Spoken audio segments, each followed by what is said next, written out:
Oh, hi, I didn't see you there. Welcome, dear listener, to another edition of the Infinite Escape Room Pubiverse. This week, join Dom, Ben and I as we chat about Dom's puzzle, Are You Still Watching?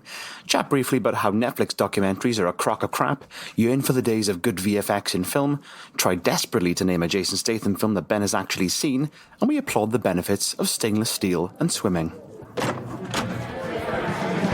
Good evening. Don't you all look lovely? Welcome to the Infinite Escape Room's Pubiverse. If you haven't listened to last week's episode, I would recommend you do so now, primarily because I wrote it. You join us now in the Stream of Gold pub, where instead of buying a drink, you pay a monthly price to have a drink whenever you want, but sometimes you'll turn up and find they've just got nothing good on tap. No. It's my round. Who are you people, and what are you having? Hello, my name's Jamie, and as befitting the theme of the pub, I'm drinking a Hobgoblin Gold, the beer of choice for many tier solvers. It's been a while since I've had a beer on the podcast. It's actually quite nice.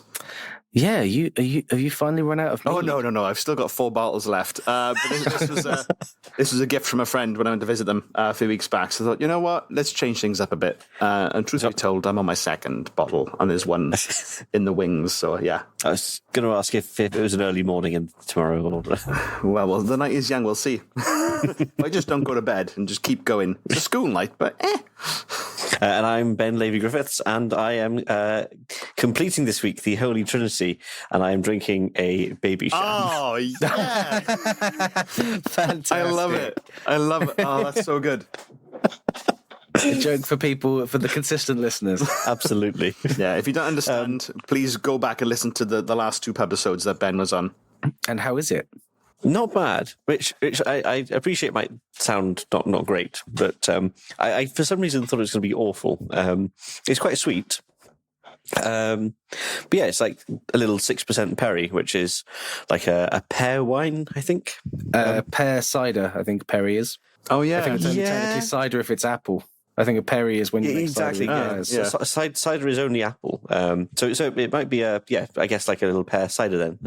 It's quite nice. Yeah. There was me thinking that baby sham was actual like champagne, but made miniature somehow for a baby. Well, you know, when you're in the valleys, it's only 6% as well. So only 6%. For a wine, I suppose. Yeah. Well, for a wine, and even if you're drinking it like a.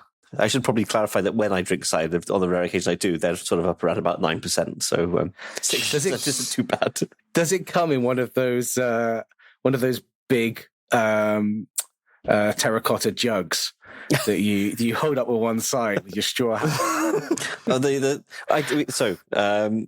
The very first time that I got actually proper drunk was at a friend's 18th birthday, and a couple of my friends. So I grew up in the West Country of England, and not that you can tell from my voice. And a couple of my friends had been driving to somewhere, from somewhere, as typically one does, and stopped at a random farm and picked up such a vat of cider, and so we had like this vat of cider that came out of a sort of terracotta pot, undercooked barbecue, and the night ended with a round of Trivial Pursuit, where if you got the question wrong, you had to drink I can't remember, it was tequila. Oh, you had to drink. Now, God.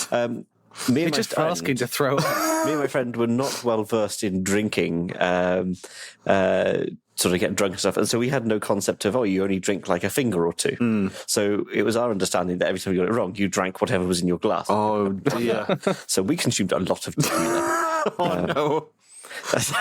I don't remember getting home. I just remember the next day feeling awful and having to go to work. And just going, stinking of alcohol. That barbecue, something. And 80% of your trivia reserves had also been wiped out. I knew nothing. You knew even less afterwards. Well, also it was Trivial Pursuit from like the 70s. Oh God! Yeah, see, that's what I grew up on. Was let's play Trivial Pursuit, and it's things like, what year did Clement Attlee leave office? I go, what? I'm a 10-year-old. Why am I playing this? 9% cider as well. That must just come out like treacle. If you want, there's a wonderful cider that I don't drink anymore called Old Rosie, and it just tastes like apple juice. And that's depends on. That sounds dangerous. It's the devil. I think if you get it in a bottle from the supermarket, if you find it, I think it's around about 7.5-8%. But I'm sure if you get it off from tap in a bar, it's close to 9. There was a brief moment where the bar opposite my old workplace was selling Old Rosie on tap, and we'd go there after work on a Friday, and I would be in there drinking Old Rosie, and I would come out completely steaming drunk, and it would still be daylight. That stuff is lethal. It is not a good place to be.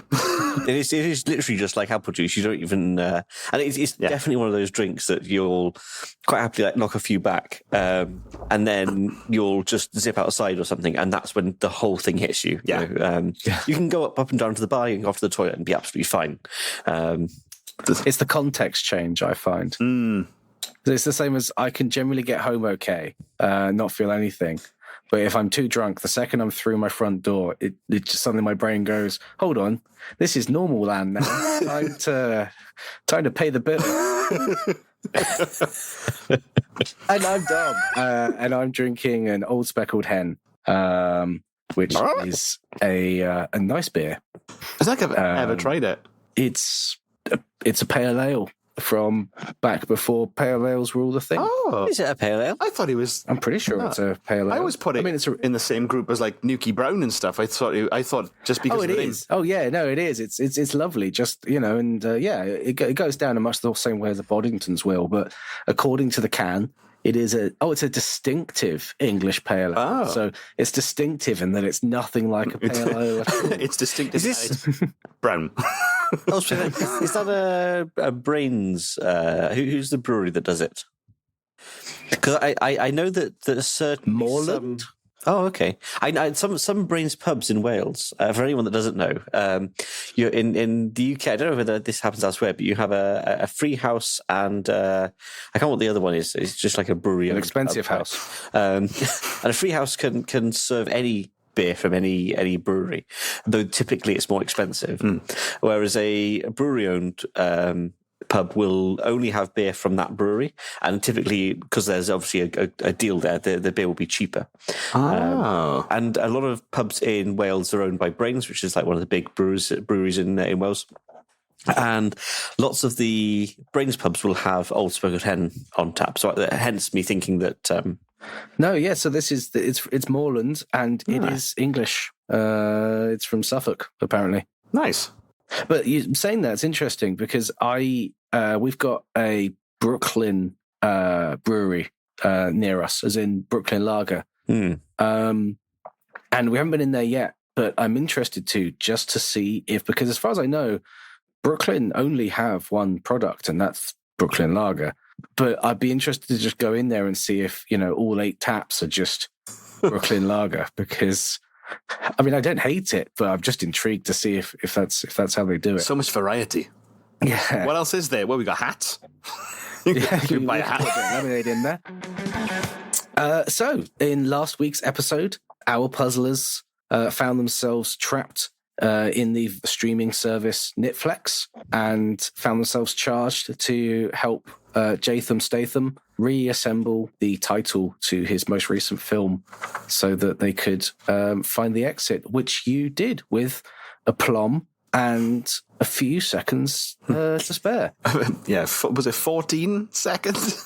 By the 14 skin of our teeth. Now, I really enjoyed that. That was a really good puzzle. It was fantastic. Yeah, one thing I got very particular was the reenactment of the pooper plug. Sorry, because one thing I think one thing that we don't do often enough, weirdly, because this is an audio format, is do things that engage in the audio format, like role play. Like it makes perfect sense. It's always super difficult, I think. I think just because we live in such a visual world, it always, although it's an audible world as well, it seems super difficult to come up with bits that are purely audio like that. We also, and this was very good on you, Dom. We have very much. In fact, I think that it was sort of like an unwritten rule for a long time. If you had other people in the puzzle that were not the puzzlers, they were NPCs. generally non-interactive. So they might come in to say something or announce something, and then they go away again.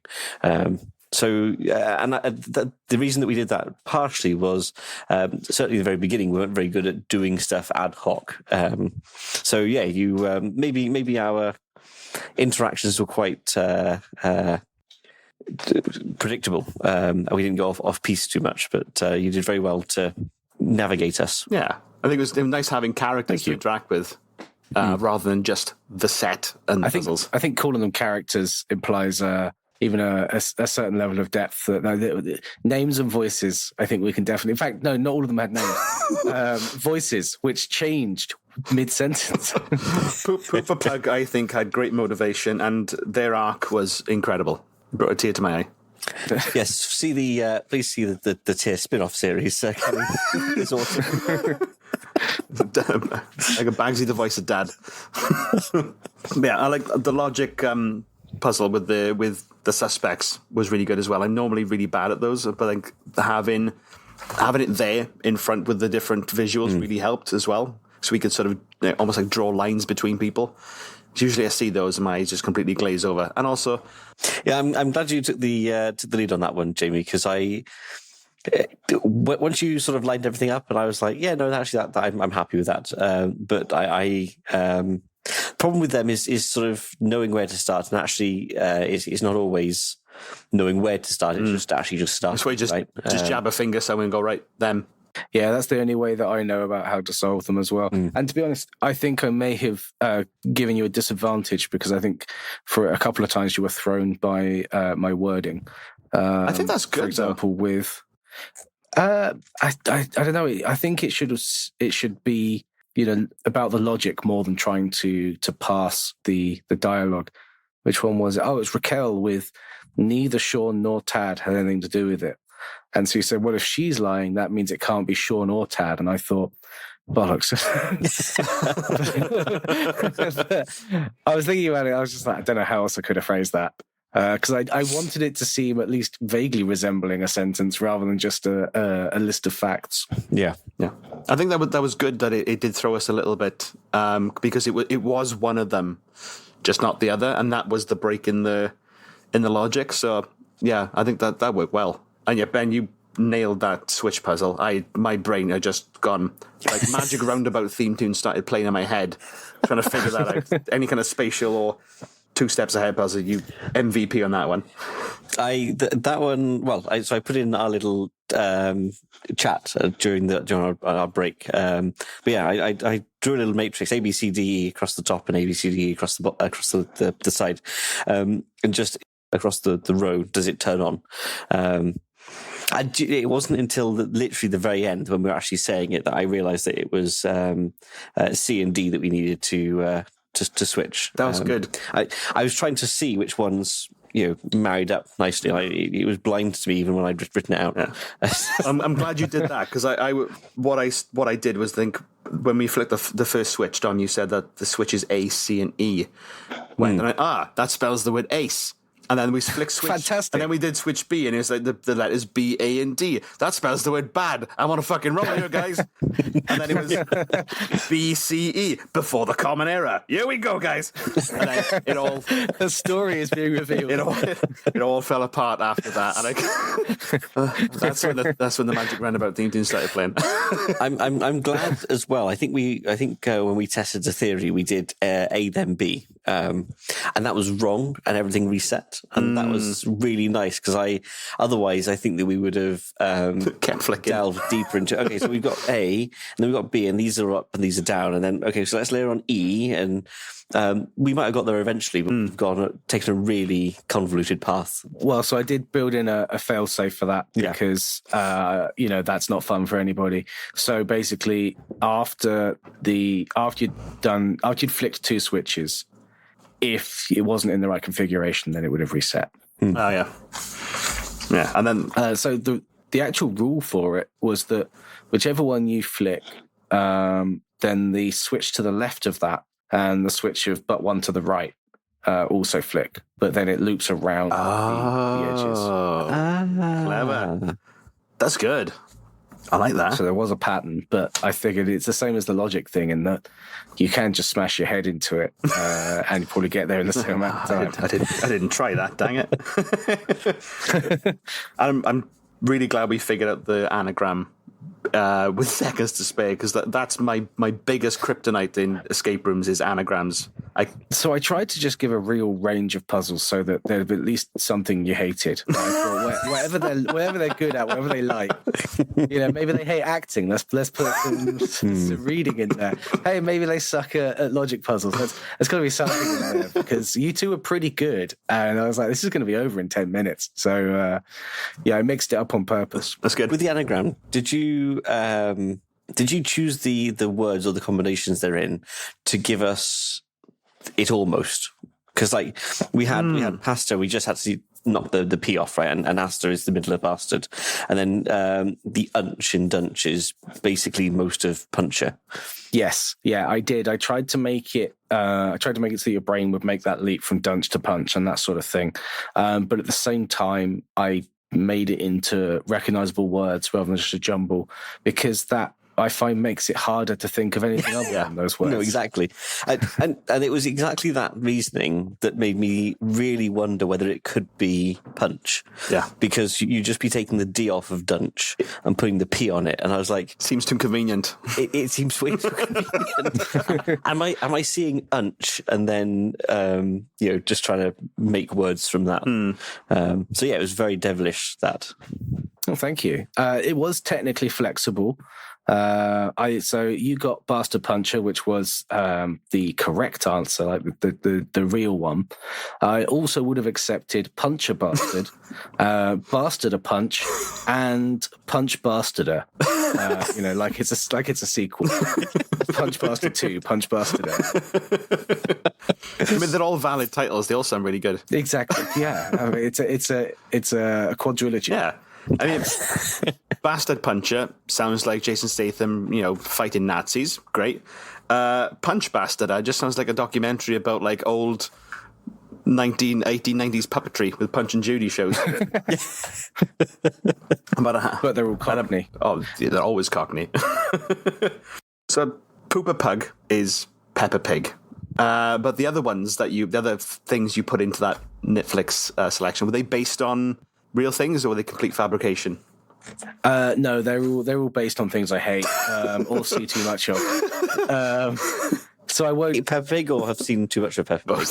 I think I'm not the target market. I think I've tried to watch it multiple times and I just bounce off of it.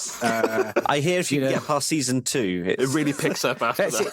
See, everybody says that, but I don't know. It just seems like nothing changes. Once Pug grows the beard, then it really comes into its own. Yeah, the one where they made Mummy jump a shark. Watch next episode of The Infinite Escape Room where Ben as Mummy jumps a shark. So what other ones did I have? Okay, so the documentary is just sending up those true crime documentaries, but particular ones where they have lots of recreations of what might have happened. I think the reason I see so many of those and therefore I'm sick of it is because Anna watches a lot of those, so my Netflix recommendations are always full of those. They're always a letdown as well, right? Because so many of them, and it's not just like the crime ones, but also, what did the ancient Egyptians or the Romans or whoever, or the true story of Loch Ness or anything like that. They hook you in, right, with this sort of we're going to learn some new information here, we're going to find an answer. And they go through all this stuff. I would say maybe 60% of it is common to all such documentaries. And you've probably already learned that bit in school. You do pick up a few odd bits, and then they end with, well, I guess we'll never know. Yeah, but it's one of those things that I was taught by one of my teachers when I was quite young. We were talking about a documentary that was going to be coming out, which was about whether or not they'd found the actual historical analog of the Ark of the Covenant. And she said, she overheard us and she came over and she said, well, okay, firstly, the answer is no. Don't bother watching it, because no, they definitely haven't. Firstly, if they had, we wouldn't be hearing about it in a documentary made a year after they did the dig or whatever it is. It would have been in the news. And secondly, if it's a question, then the answer is always no, because otherwise it wouldn't be a question. They would, if it's the same as the headline rule. If a headline's a question, then the answer is no. Yeah. So yeah, she was a wise lady. That's good. But it does rather spoil going into these documentaries, because you think, I already know that they don't know. Otherwise, it wouldn't be a documentary; it would be the news. But in those cases, like the ancient Egypt ones, I occasionally like to watch just to hate watch it. Almost, I know that it's bullshit. I'm just thinking, oh, what? This is absolutely stupid trash. This guy doesn't know what he's fucking talking about. I just like how they make a supposition, and then a few seconds later, through a clever semantic trick, they make that supposition an assumption that they then build on. So it will be, this person claims that there are lots of unmapped tunnels underneath the pyramids that stretch for hundreds of miles in all directions. So what were those tunnels used for? Could it be for channeling electricity through those? Like, wait, hold on. We haven't even proved that. And then by the end, it's like, so why were they firing electricity at the moon? It's like, what are you... I just really respect that just level of piling up the bullshit. And which one did they talk about? Oh, the scary one. I can't remember the director's name, the writer-director, but he just chose them out. The haunted house on Haunted Hill, and the terrifying time I spent in Tennessee. They're all just, it's about a family who has interpersonal relationships because they're a family, and there's jump scares, and someone will probably float at one point, and everyone seems to love them. And I just Mike Flanagan. Mike Flanagan, there you are. If you're listening, Mike Flanagan, I'm not a fan. And that's why I did a puzzle for you. We just lost Mike Flanagan as a listener. But maybe we've gained Jason Statham. I mean, I'd be happy with that trade-off, to be honest. There can't be that many podcasts discussing him, surely. And we lost him. Yeah, we've lost him. Live by the sword, die by the sword. I did enjoy the first Flanagan series, The Haunting of Hill House. I liked that, not for the jump scares, but for the whole, like, the shit that's in the background that you don't notice on the first watch. Like, that's the stuff that I enjoy from a horror, is the corner of your eye, the creeping dread kind of stuff. But then I couldn't be asked when he just went, yeah, you know what, we'll take the same story and we'll just do it again with the same actors and call it, oh, it's a different house.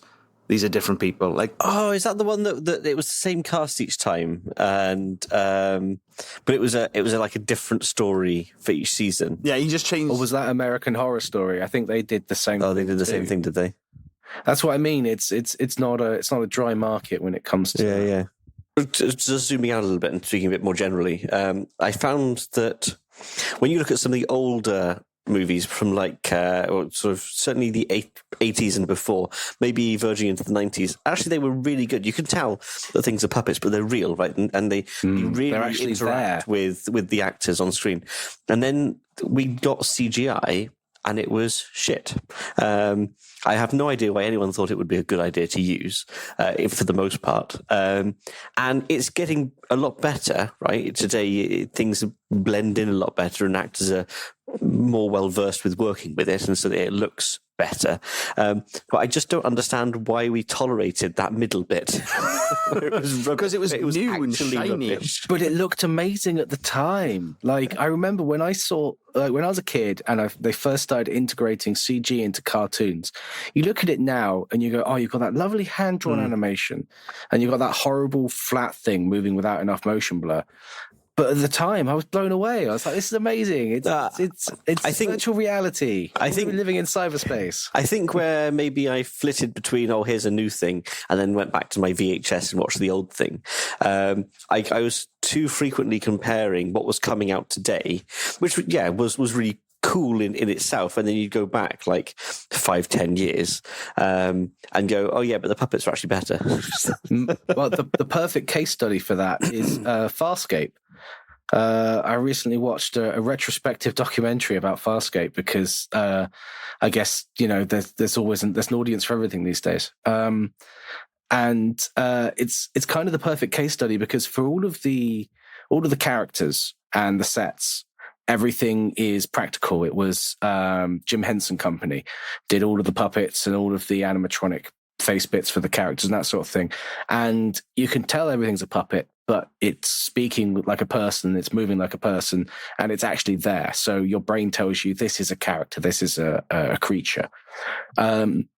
All of the exterior shots of the spaceships, etc., is CGI, and it's reboot levels of CGI. It looks absolutely dog shit now.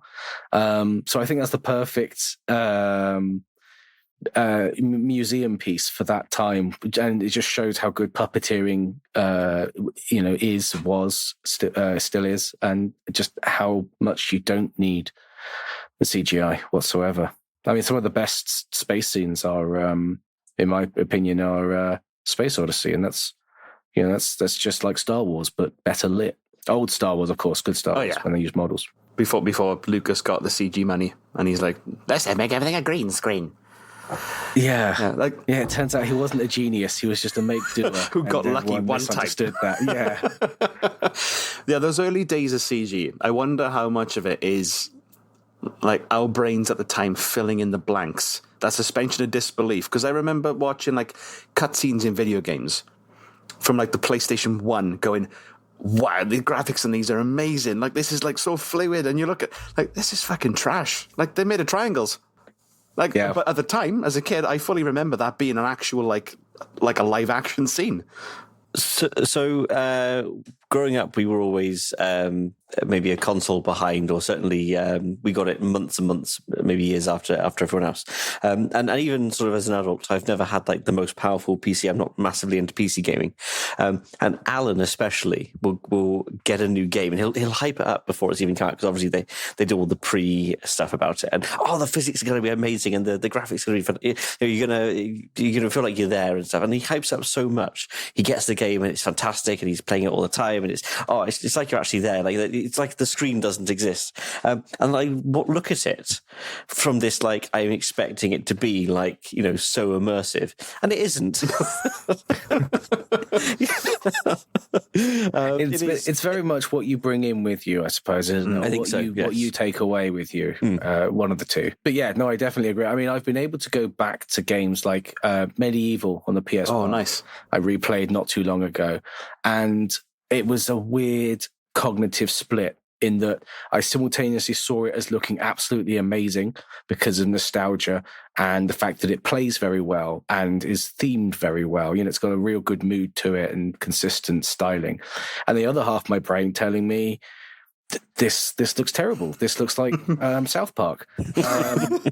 And it was kind of weird playing it. And I think in that sort of thing, and a lot of the older games as well, a lot of the PS1 and Dreamcast games, that sort of original 3D modeling, it was well used. They would use faked lighting in the textures, and they'd make things lots of very dark and moody a lot of the time. And you can get away with a lot when you do that. It was in the daylight scenes when it comes into stark relief or lack thereof, I suppose. Going back to the puzzle, did you have if we a must fail state envisaged? So if we didn't finish it in time, what would happen to the algorithm and us? He would have been very unhappy with you for losing him money, and he would have bodily picked you up and thrown you towards the Adam Sandler comedies category. Yeah, with that documentary, Stabbing in the Dark, my brain switched off for a good minute or so, because that's the name of a song by the band Ice Nine Kills, and it's about the Halloween franchise. So I was there going, oh, is that a reference? And I was there going, right, what? How can I tie this back to what I know about that music and that thing? Oh shit, the puzzles. Oh shit, that stuff's happening. Ben, take over. It was just a super clever pun, because it's about murders, and they're also taking just wild rides of supposition on what they think happened. So they're stabbing in the dark. That makes more sense to what I thought. So that's good. I mean, I do try. I try and keep my references a little less niche than that, and secondly, I also try and keep them broad enough that if people don't even realize it's a reference, they can still follow the logic of what's going on. Particularly after I was remembering last time Ben told us he neither reads books nor watches films. And I was like, well, there's no way in hell he's heard of Netflix then. Jason, who? What was so on that? what would Mr. Statham have been in that I might have seen? Because Calvin Klein winter collection in the sort of mid-90s, he was an underwear model for a while. Don't do fashion either. Yeah, he was in a music video. He was in a music video dancing in Speedo. Yeah, I don't really do music either. I think, wasn't he a diver or something originally? So I've got him on Wikipedia, and he doesn't look like an actor. No, he doesn't. He is, though. I'm pretty sure he is. Have you seen or heard of Snatch? I think that's the first thing I saw him in. I think I've heard of it. Or Lock, Stock and Two Smoking Barrels. It's something I've heard of, yes. Fast and the Furious is in those now. To be Machine. Oh, yeah. Called the Italian.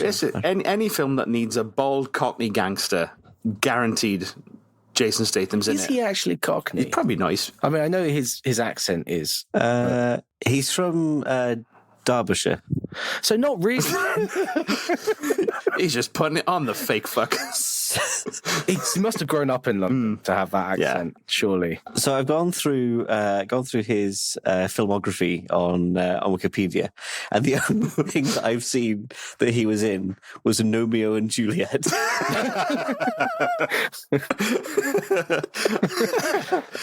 That's a classic. Well, I can highly recommend Crank. Crank is great. And Crank 2. They're both absolutely fantastic movies. They're was it Chad Stahelski, who since has become a real film director? Oh, wow. Crank and Crank? Crank 2 are exactly the same film as well, as far as I remember. And they're ones that happen where, like, that follow on immediately. He doesn't seem to have aged much in 3 years, but he also doesn't seem to have aged much since 2006, looking at this I picture. think that's the benefit of being, like, constantly bald, is that you can't see anything greying, so it's easier to hide it. Bald people in the audience, tell us, do you age? Crank, I would recommend. The rest of it, it's your life. Okay. The big sign saying, "Are you still watching?" Has lit up. So I think it will soon be time to leave. But first, let's go around the table and recommend something we've been enjoying. There's a series that I've been watching. I started watching recently on Netflix, ironically, called Bodies, which is so far very interesting. So the basic premise is that it's set across 4 different time periods. So it's like the 1880s, 1940s, 2020s, and 2060s. And it's about a detective, and a body turns up at the exact same location in all 4 timelines. And it's the same body. With the same injuries, it's got like the same markings and stuff, and it's what happens there. I'm only 1 episode in. There's some weird like cult shit going on between these timelines. It jumps around quite a lot. It's really interesting. Check it out. It's based on a comic book, I think. Oh, what? Oh, sweet. In that case, I'm definitely going to check out the comic book. I think that must be quite difficult to explain when the time in the past with like a mobile phone. or does the body get dressed in it's nude appropriate? It's completely naked in every appearance. Yeah, yes. they thought which adds to the mystery because what was he doing beforehand? There is an element that does mean that it can't go backwards past a certain point. But I won't say exactly what that is because I imagine that might be a big plot point. You dissect him and find a Twinkie. What is this strange, mysterious food? Aliens, maybe? So, I'm going to recommend Stainless Steel. I assume that's a new concept album by a band we haven't heard of. As a cooking implement. Okay. So, I'm sure, like many of you, I have used non-stick cookware for years, and I've hated it because it is definitely not non-stick. And it flakes off, gets in your food and gives you cancer and stuff like that. So I've taken to using stainless steel cookware, and it's really good. I'm enjoying it. I replaced some baking trays the other week, seasoned them up. They went from like really super shiny silver to like a bronzy gold color, which was quite fun. And nothing sticks to them now. I've seasoned them. So I'm going to recommend stainless steel cookware. How am I going to link to stainless steel in the show notes, Ben? Right, I've got to think of something that's even broader and harder to link to. Swimming. Swimming. I feel that I've brought this section down. Like, it's all very like intellectual. Like, I've seen this really cool film. I think you've got some practical shit though, Ben. That's the thing. Like, you've just given people. I'm going to recommend the physical activity of swimming. Is that new for you? Since I mean, I've been able to do it for a very long time, but haven't done by choice. And yeah, we've started going swimming every Monday. Last couple months, every Monday after work, we go and swim for about an hour. Like, in terms of exercise, it's good because it's low impact, so we don't bust our knees like when we're like running. It's a good workout because just to, stay in one place, you're constantly moving your body.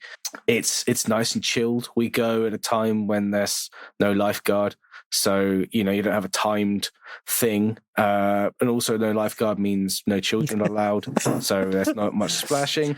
I thought you were going to say, and of course no lifeguard means there's a chance you could die. Yeah, well, you play in God that adds an edge to it, right? Yeah. No, you have to sign a waiver. Seriously, you have to sign a waiver to go swimming without a lifeguard. But yeah, Jamie, link to swimming. I will find my best 1950s instructional video of swimming. Would you try that wild swimming that I see all over the bloody Instagram, where people just fling themselves into bodies of water that are way too cold for humans to be in? I've jumped into a lot. I've done cliff jumping a lot in my life. For someone who's not at all active, I've done a surprising amount of that. So I have jumped into the ocean from sort of two houses height. Cliffs. As long as you know what's at the bottom, as long as you know it's deep there, and you're not going to, paralyze yourself. Yeah, that's a lot of fun. But then there's sharks. But sea swimming in general, I mean, I did nearly drown. We were in the north of Spain, and they had a platform out there, like on a pontoon that had a slide on it. So I said, "Oh, let's swim out to that." And Anna was like, "No, it's a long way. I don't know if I'm comfortable swimming that far." And I was like, "It can't be that far because, why would they have it if you couldn't swim to it?" So in the end, I put her on like an inflatable or something, and I dragged her, which meant that I was swimming, taking twice as long and twice as much effort. And it turned out, we looked it up on Google Maps afterwards, and it was just over half a mile against the tide, pulling another human being on an inflatable. And so it turns out you're supposed to get to this pontoon by boat. And I just swam to it. And when I got there, I was so nearly dead that I basically had to lie there for about 40 minutes to be able to support myself on my arms. Oh, God. Then I went on the slide anyway because I was out there now. And as soon as I plopped into the water, I was just like, this was not a good idea. I do not have the strength to swim anymore. Eventually, we did make it back in, but that was taking turns on the inflatable. One thing that surprised me, we went to Cuba on our honeymoon, and it's I think the only time that I've been, or certainly in recent years, the only time I've been in the sea to sort of swim. And aside from the fact that you have to sort of you've got the current that sort of generally drags you sort of whichever way you don't want to go, I found. Yes. I think because there's just so much salt there, it did feel easier to stay buoyant. Which was the useful. saltier the sea is, the more you... They've got the Dead Sea, where you can just like sit down in it. Yeah. That sounds nice. But then, I've got a bath upstairs. It's much closer. And a vat of Saxo. Again, for international audiences, that's the type of salt that we have in the UK. See, the whole Jesus walking on water thing wasn't a miracle. It was just a very salty body of water that he was on at that point. just a publicity stunt. Yeah. Hey, Simon, look at this. He was the David Blaine of his time. Shazam. Cool. I think that's a good place to just stop. That's all for this week, folks. We will weave off home, and we won't see you. You will hear us in the future. Toodaloo. Bye-bye. Tatty bye. I want to get some chicken wings. I just want something cooked in In a stainless steel pan. stainless steel. Yeah, with lots of So salt. something incredibly seasoned, but via the pan. Salt the pan first and then stick the chicken in. That's what I want.